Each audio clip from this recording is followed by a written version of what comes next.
Mucho antes de que naciera en Belén, mucho antes de caminar por los polvorientos senderos de Galilea, Jesús ya existía.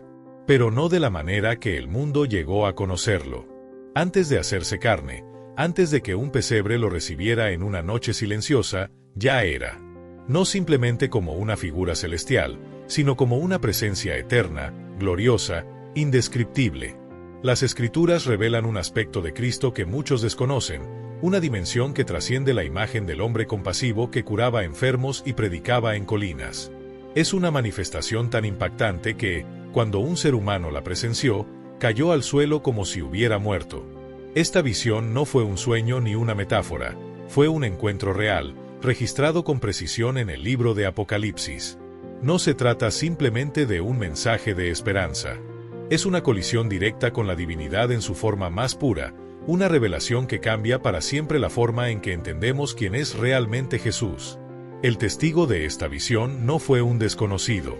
Fue Juan, el apóstol que había caminado junto al Maestro, que lo había escuchado enseñar, que compartió el pan con él a la orilla del mar. Pero lo que vio esta vez no se parecía en nada al hombre que recordaba. Aquel que solía recostarse junto a Jesús durante la última cena, ahora se encontraba frente a una figura rodeada de una gloria imposible de describir. En el capítulo 1 del Apocalipsis, Juan nos sitúa en la isla de Patmos, lugar de su exilio, donde en un día común de adoración, el cielo decidió abrirse. De repente, una voz potente, resonante como una trompeta, interrumpió el silencio y cortó el aire como un relámpago en la noche. Al girarse, Juan no se encontró con un rostro familiar, sino con una presencia abrumadora. En medio de 7 candelabros, se alzaba uno semejante al Hijo del Hombre, vestido con una túnica que llegaba hasta sus pies y con un cinturón de oro a la altura del pecho. Esta imagen fue solo el comienzo. Sus cabellos eran blancos como la lana más pura, sus ojos resplandecían como llamas encendidas, sus pies brillaban como bronce al rojo vivo, y su voz tenía la fuerza de muchas aguas agitadas. De su boca salía una espada afilada de doble filo, y su rostro resplandecía con la intensidad del sol en su máxima fuerza. Estas palabras no son un poema simbólico. Son una descripción literal de lo que Juan contempló con sus propios ojos. Lo que vio fue la verdad oculta del Mesías, el Jesús glorificado, eterno, divino. Él no presenciaba una visión alegórica, sino una revelación sobrenatural de la identidad real de Cristo. Ya no era el humilde maestro, sino el Rey Supremo del universo. Este Jesús no estaba limitado por carne ni tiempo. Era el Verbo preexistente, aquel que estaba con Dios antes que la creación tuviera forma. El impacto fue tal que Juan colapsó. En sus propias palabras escribió, y cuando le vi, caí como muerto a sus pies. No fue simple asombro. Fue una reacción inevitable ante una santidad tan pura que quebranta el alma. Era el poder divino manifestado sin filtros, sin barreras, sin humanidad oculta. Pero incluso en medio de tal gloria, Jesús se acercó, tocó a Juan y le dijo, «No temas. Yo soy el primero y el último. Yo soy el que vive. Estuve muerto, pero ahora vivo por los siglos de los siglos, y tengo las llaves de la muerte y del Hades». Estas palabras no solo consuelan, también declaran soberanía. Él no solo está vivo, Él reina. Tiene el control absoluto del destino humano, del tiempo, de lo invisible. Es el Señor del principio y del fin. La visión que Juan registró nos obliga a dejar de ver a Jesús como un simple personaje histórico. No era solo un maestro moral o un profeta iluminado. Lo que Juan vio fue la aparición gloriosa del Dios viviente.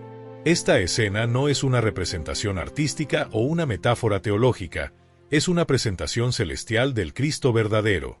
Ya no es el siervo humillado, sino el sumo sacerdote revestido de poder, el juez justo, el fuego que purifica y la luz que vence la oscuridad.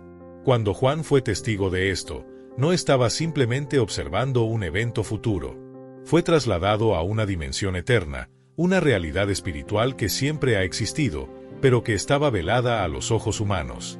Esta visión no fue dada para infundir miedo, sino para despertar una verdad dormida.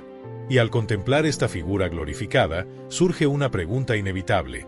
¿Por qué Jesús no se mostró así desde el principio? ¿Por qué no vino envuelto en luz y fuego, como Rey de Reyes desde su primer aliento? La respuesta es profundamente conmovedora. Jesús eligió ocultar su majestad por amor. Aquel que Juan vio con ojos de fuego y voz de océanos rugientes, es el mismo que vivió entre los hombres como un carpintero en una aldea olvidada. No hubo una transformación de esencia, sino una elección divina. La gloria no se perdió. Fue voluntariamente escondida. El apóstol Pablo lo explica con precisión en su carta a los Filipenses. Jesús se despojó a sí mismo, tomando forma de siervo, haciéndose semejante a los hombres. Eso está en Filipenses capítulo 2, versículo 7. Este despojo no significó que dejó de ser Dios, sino que decidió no manifestar su esplendor. Siguió siendo el Alfa y la Omega, pero veló su resplandor detrás de la piel frágil de un hombre. Durante 3 décadas, vivió una existencia común en Nazaret, sin milagros deslumbrantes, sin ángeles proclamando su gloria a cada paso. Creció en silencio, en obediencia, en humildad. Incluso cuando comenzó su ministerio, muchos no lo reconocieron. El profeta Isaías ya lo había anticipado. No tenía aspecto atractivo ni belleza que deseáramos mirar. La majestuosidad de Cristo no estaba en su apariencia externa, sino en su naturaleza interior. Él tenía poder para detener tormentas y convocar ejércitos celestiales, pero eligió lavar pies y abrazar leprosos. El mismo ser glorioso que Juan vio en el Apocalipsis fue quien se arrodilló para servir en la noche de su arresto. No fue olvido de su gloria, fue una estrategia redentora. Al ocultar su esplendor, Jesús pudo acercarse a los quebrantados, tocar al marginado y sentarse junto al pecador. Si hubiera venido con toda su gloria expuesta, ¿quién podría haberlo abrazado sin caer fulminado? Y sin embargo, en ciertos momentos, la gloria que llevaba dentro no pudo evitar manifestarse. En el monte de la Transfiguración, Pedro, Santiago y Juan vieron un destello. Su rostro brillaba como el sol, y su ropa resplandecía como la luz. Mateo capítulo 17 lo describe. Fue solo un adelanto. El verdadero esplendor seguía oculto, hasta que el sacrificio fuera consumado. Jesús nunca buscó la fama ni los aplausos. No vino a exigir tronos humanos, sino a entregar su vida por los demás. Aquel que fue azotado, burlado y colgado en una cruz, era el mismo cuya cara brilla como 1000 soles. Eso hace que su entrega sea aún más asombrosa. La cruz no fue la derrota de un mártir, fue la rendición voluntaria de un Dios que descendió para elevarnos. Solo al despojarse de su gloria pudo revelarnos el amor en su forma más pura. Solo al tomar forma de siervo pudo liberarnos del dominio del pecado. El ocultamiento de su majestad no fue una pérdida, sino una ofrenda. En este gesto entendemos que el poder divino se revela a menudo en lo inesperado, en la ternura, en el silencio. Y hay un momento clave que nos revela este misterio con palabras eternas. Poco antes de ser arrestado, Jesús oró. En un momento íntimo con sus discípulos, levantó sus ojos al cielo y dijo: Padre, ha llegado la hora. Glorifica a tu Hijo, para que también el Hijo te glorifique. Así comienza su oración en Juan capítulo 17. Pero luego, pronuncia una frase que transforma todo: glorifícame junto a ti con aquella gloria que tuve contigo antes que el mundo existiera. Estas no son palabras poéticas. Son una confesión directa de su eternidad. Jesús afirma sin rodeos que antes del universo, ya compartía una gloria divina con el Padre. Su oración no es una petición de recompensa, sino un regreso a lo que siempre le perteneció. Al decir la gloria que tuve contigo, nos abre una ventana a su existencia eterna. Y lo más impresionante de esta oración es la cercanía que revela entre el Hijo y el Padre. Jesús no es un ser creado. Es el eterno Hijo de Dios, coigual, coeterno, inseparable de la divinidad. Desde antes del tiempo, Él ya era. Así lo confirma Isaías capítulo 42, versículo 8, cuando Dios declara: Yo soy el Señor, ese es mi nombre, y a otro no daré mi gloria. Mi gloria no la daré a otro, ni mi alabanza a ídolos tallados. Estas palabras registradas no libro de Isaías nao sao apenas uma declaracao teológica. Sao uma afirmacao categórica da identidade de Deus. E, ainda assim, esa mesma gloria, a gloria que Deus diz nao compartilar con ninguém, foi concedida a Cristo. Iso só pode significar uma coisa: Jesús es el mismo Yahvé manifestado en carne. Esta nao é uma opinião doutrinária. É uma revelação profunda que muda completamente nossa percepção sobre quem é Jesus. O apóstolo João, que havia caminado lado a lado com Cristo, compreendeu essa verdade de maneira única. Ele não apenas ouviu os ensinamentos do Mestre, ele presenciou como os próprios olhos a essência da divindade revelada. Quando escreveu o capítulo 17 do seu Evangelho, ele não estava apenas relatando uma oração. Ele estava abrindo o portal para a eternidade, uma fresta que nos permite vislumbrar a relação íntima e eterna entre o Pai e o Filho. Nessa oração, feita pouco antes de ser traído, preso e entregue aos homens, Jesus afirma com serenidade algo extraordinário: sua origem não é terrena. Ele não começou em Belém. Sua existência não foi iniciada em útero humano. Ele declara: Padre, glorifícame junto a ti, con la gloria que tuve contigo antes que el mundo existiera. Não há ambiguidade nestas palavras. Não é uma linguagem simbólica ou poética. É uma afirmação direta da preexistência eterna do Filho. Ele está dizendo que, antes do tempo, antes do universo, antes da história, já havia glória. E ele estava lá, compartilhando essa glória como Pai. Mais adiante, ele acrescenta algo ainda mais profundo. Y esta es la vida eterna, que te conozcan a ti, el único Dios verdadero, y a Jesucristo, a quien has enviado. Com isso, Jesus não apenas conecta o conhecimento de Deus ao conhecimento de si mesmo. Ele os une como uma única e inseparável realidade. Não há vida eterna sem conhecer a Cristo. Ele não é apenas o caminho até Deus. Ele é Deus conduciendo-nos hacia Él mismo. Durante toda a sua jornada terrena, Jesús manteve-se focado en un único objetivo: glorificar o Pai. Cada cura, cada palabra de sabedoria, cada confronto con os hipócritas religiosos, tudo isso era uma expressão da bondade e da santidade divina. Mas agora, diante do sacrifício iminente, ele pede que a glória antes escondida possa voltar a brilhar. Não por vaidade, não como recompensa, mas como consumación del plan eterno de redención. La oración de Juan 17 es más que un pasaje bíblico. Es un susurro del cielo. Es el corazón del Hijo latiendo con la misma melodía que desde la eternidad ha compartido con el Padre. Aquel que se arrodilló en la tierra, sudando gotas de sangre en el Getsemaní, era el mismo que reinaba con poder antes de que existieran las galaxias. Estaba allí, antes del polvo, antes de la luz, antes de que los ángeles cantaran su primer himno. Ya existía voz. Ya existía propósito. Ya existía amor.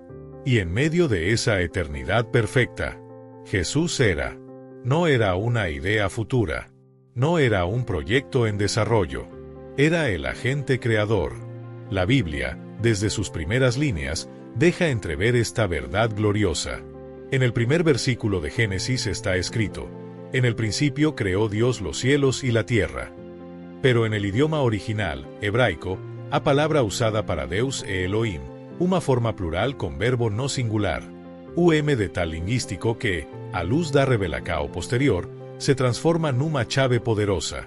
Desde o começo, a Trindade está presente.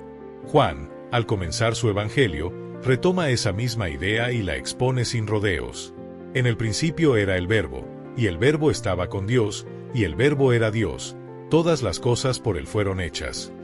No hay espacio para dudas, el verbo es Cristo. Y él no fue un espectador de la creación, fue su autor. Cada galaxia, cada célula, cada átomo fue formado a través de su palabra. El apóstol Pablo reafirma esta verdad cuando escribe a los colosenses. Porque en él fueron creadas todas las cosas, visibles e invisibles, todo fue creado por medio de él y para él. Colosenses 1:16. Jesús no fue apenas un intermediario. Fue el origen y el destino de todo. Cada ser espiritual, cada forca cósmica, cada pedaco de materia ou energía está sob o dominio daquele que dia nasceu num estábulo. Isso muda completamente o modo como vemos a Encarnacao. El niño que lloraba en un pesebre era el mismo que había colgado las estrellas en los cielos. Aquel que fue clavado en una cruz era el mismo que había dado forma a las montañas. Y más allá de la creación misma, los escritos del Antiguo Testamento dan vislumbres de esta verdad. En Proverbios capítulo 8, encontramos la personificación de la sabiduría, que muchos teólogos identifican como una representación poética del propio Cristo. Allí se dice: «El Señor me poseía en el principio de su obra, antes del principio de la tierra, cuando Él formaba los cielos, allí estaba yo». Una voz eterna que ha estado al lado del Padre desde siempre, participando activamente en cada paso de la creación. Esta revelación no es un detalle secundario. Es el fundamento que sostiene la autoridad de Cristo. Si Él estaba en el principio, entonces todo le pertenece. Si es eterno, entonces no está limitado por el tiempo. Y si todo fue hecho para Él, entonces la redención no es un plan de emergencia, sino una continuación del propósito eterno. Y aquí está el misterio más glorioso de todos: el Creador entró en su creación. El arquitecto se convirtió en parte del edificio. El Rey Eterno vistió ropas humanas. El nombre de Jesús no comienza en los Evangelios. Está escondido en cada página de la Escritura, desde el Génesis hasta el Apocalipsis. Él es la palabra viva, la imagen del Dios invisible, la expresión exacta del ser del Padre. Cuando Juan lo vio en el Apocalipsis, no reconoció a un viejo amigo, reconoció al Dios eterno. Aquel que dijo: «Sea la luz», y hubo luz. Jesús no es simplemente un maestro o un profeta. No es un ser iluminado. No es un semidios. Él es el propio Dios. Y esa no es una interpretación forzada. Es el corazón de todo el mensaje bíblico. Sin la plena divinidad de Cristo, el Evangelio no se sostiene. Cuando Jesús declaró: «Yo y el Padre uno somos», Juan 10:30, no hablaba de unidad de propósito. Hablaba de unidad de esencia. Y por eso los líderes religiosos quisieron apedrearlo. Entendieron perfectamente lo que decía, que Él, siendo hombre, se hacía Dios. Pero Jesús no se retractó. No corrigió sus palabras. Las reafirmó. Porque esa identidad era inseparable de su misión. En muchas ocasiones, asumió para sí títulos que en el Antiguo Testamento pertenecen solo al Dios de Israel. Uno de los más impactantes está en el Apocalipsis. «Yo soy el Alfa y la Omega, el primero y el último, el principio y el fin». Con eso, declara que no hay antes ni después de Él. Él es eterno. No tiene sucesor. No hay sombra de variación en su ser. Y sí, como dice Isaías 42:8, Dios no comparte su gloria con nadie. Y Jesús la tiene. Entonces la conclusión es inevitable: Jesús es el mismo Señor. Y por si quedaba alguna duda, veamos sus actos. Solo Dios puede perdonar pecados, y Jesús perdonó. Solo Dios puede ordenar al mar que se calme, y Jesús lo hizo. Solo Dios es digno de adoración, y Jesús la recibió, y nunca la rechazó. Todo esto nos lleva a una conclusión gloriosa. El que fue colgado en una cruz es el que reina por los siglos de los siglos. El que nació en Belén es el mismo que creó el universo. El que lloró con nosotros es el mismo que un día enjugará toda lágrima de nuestros ojos. Y si esta revelación ha tocado tu corazón, haz que llegue aún más lejos. Dale like, deja tu amén en los comentarios y suscríbete al canal para seguir explorando el misterio del Dios que camina entre nosotros. El valor de lo que estás escuchando no se mide en monedas. Si deseas apoyarnos, considera hacerte miembro del canal para que podamos seguir invirtiendo en contenido que transforme vidas. Porque lo que Juan presenció en Patmos no se parece a ninguna otra criatura celestial descrita en las Escrituras. Aunque la Biblia nos ofrece imágenes impactantes de ángeles y seres vivientes rodeados de gloria, ninguno se compara con la manifestación que él vio frente a quien caminaba entre los candelabros. La gloria de Jesús no era reflejada, era propia. No era parecida, era superior. Y esta distinción cambia todo. Porque mientras los ángeles son seres sublimes, creados para servir, Jesús es el Dios eterno, envuelto en majestad. Al describir lo que vio, Juan empleó un lenguaje que inmediatamente nos remite a las visiones proféticas de Daniel y Ezequiel. En Apocalipsis capítulo 1, versículos 14 y 15, escribió: «Su cabeza y sus cabellos eran blancos como lana blanca, como la nieve, sus ojos como llama de fuego, sus pies semejantes al bronce bruñido, como en un horno al rojo vivo, y su voz como el estruendo de muchas aguas». Este lenguaje se alinea con Daniel capítulo 10, donde el profeta ve a un ser con ojos como antorchas ardientes, brazos y pies como bronce pulido, y voz como el clamor de una multitud. Ezequiel, en su visión del trono de Dios, también habla de seres con pies como bronce brillante, movimientos como relámpagos, rostros resplandecientes. Pero incluso estas escenas magníficas reflejan una gloria derivada, una luz que proviene de Dios. Con Jesús es diferente. Su gloria no proviene de fuera, brota de su esencia. Los ángeles brillan con la luz que reciben, Cristo brilla con la luz que Él mismo es. Hebreos capítulo 1 versículo 3 afirma que Jesús es el resplandor de su gloria y la imagen misma de su sustancia. Los ángeles son mensajeros. Jesús es el Verbo. El autor de Hebreos es enfático. Dios jamás dijo a un ángel tú eres mi hijo ni le ofreció sentarse a su diestra. Eso solo pertenece al Hijo. Y si esto no basta, hay un acto que lo confirma todo, la adoración. En Apocalipsis capítulo 5, todos los seres celestiales se postran ante el Cordero y claman, digno eres de tomar el libro y de abrir sus sellos, porque fuiste inmolado, y con tu sangre compraste para Dios gente de toda tribu, lengua, pueblo y nación. Este no es un tributo cualquiera, es adoración absoluta. Y la adoración, según las Escrituras, solo pertenece a Dios. Cada detalle de esta visión comunica autoridad suprema. Sus ojos como fuego representan discernimiento perfecto, pureza impenetrable. Sus pies como bronce pulido reflejan firmeza y poder. Su voz, como muchas aguas, lleva el peso del universo. Ningún ángel ha sido descrito con tales atributos. Esta gloria no puede ser confundida con la de una criatura, por excelsa que sea. Es la gloria del Creador. Y si los cielos se postran ante Él, si los ángeles le adoran, si los profetas tiemblan en su presencia, no hay duda, el que Juan vio no era un mensajero celestial. Era el Rey Eterno. El mismo que dijo, sea la luz, el mismo que se hizo carne, murió, resucitó, y ahora se revela con esplendor ante el cielo y la tierra. Cuando Juan cayó como muerto ante su presencia, una mano lo tocó. La misma voz que estremecía la creación habló con ternura, no temas. Yo soy el primero y el último, el que vive. Estuve muerto, pero he aquí que vivo por los siglos de los siglos. Y tengo las llaves de la muerte y del Hades. Apocalipsis 1:18. Estas palabras declaran una verdad que trasciende toda lógica humana.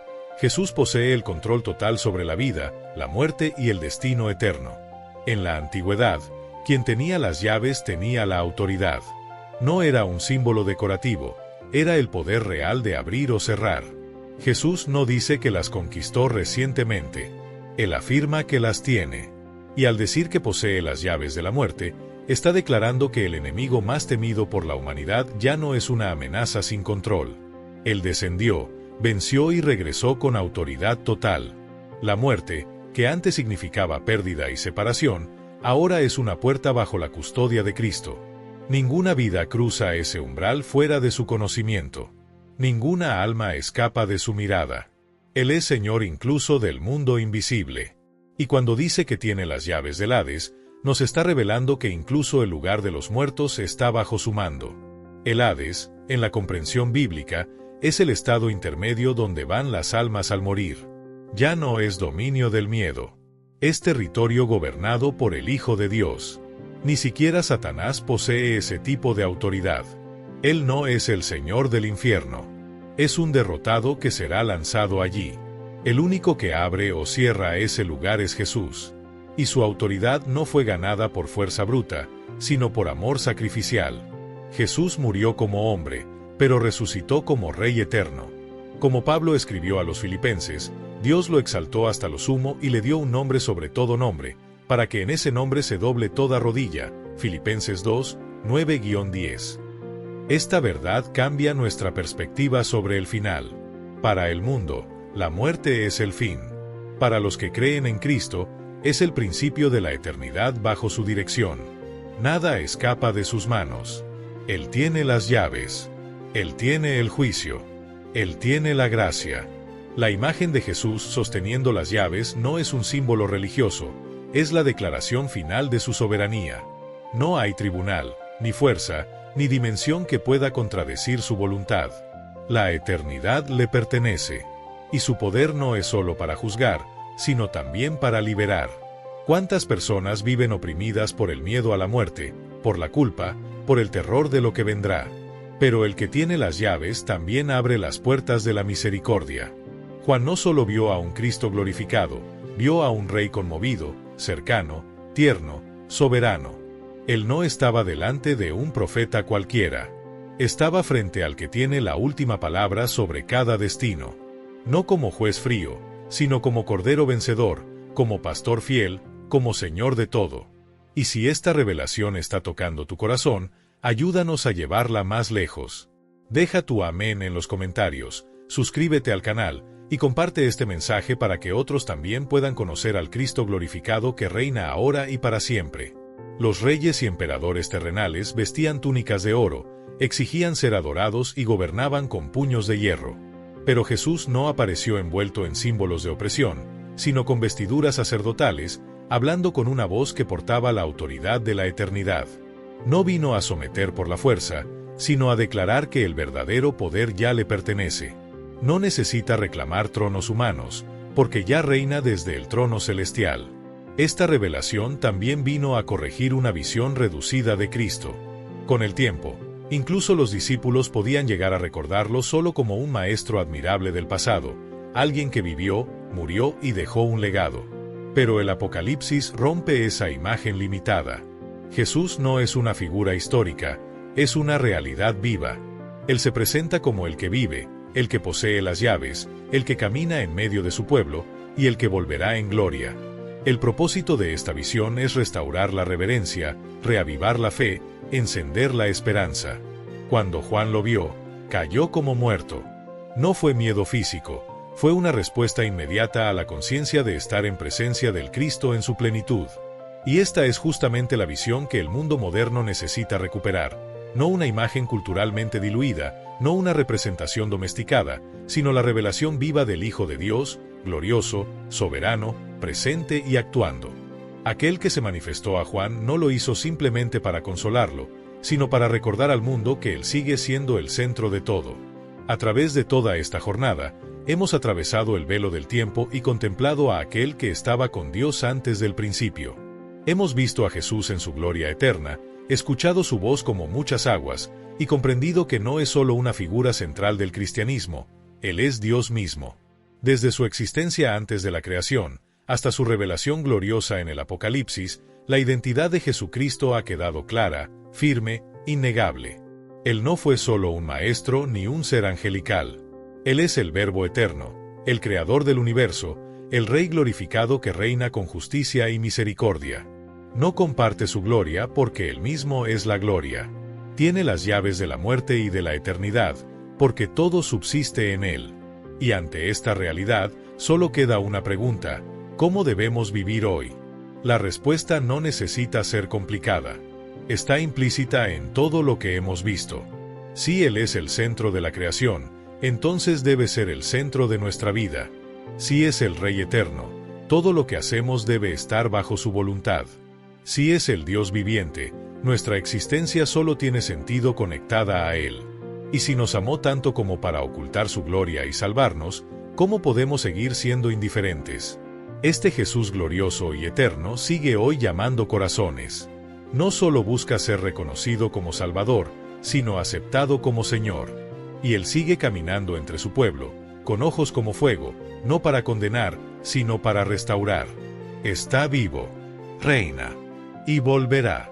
Si al escuchar este mensaje sientes en tu corazón el deseo de reconciliarte con Jesucristo, si te has alejado de sus caminos, o si quieres dar el primer paso hacia una vida nueva y eterna, comenta con fe y sinceridad aquí abajo: Señor Jesús, te acepto como mi único y suficiente Señor y Salvador de mi vida.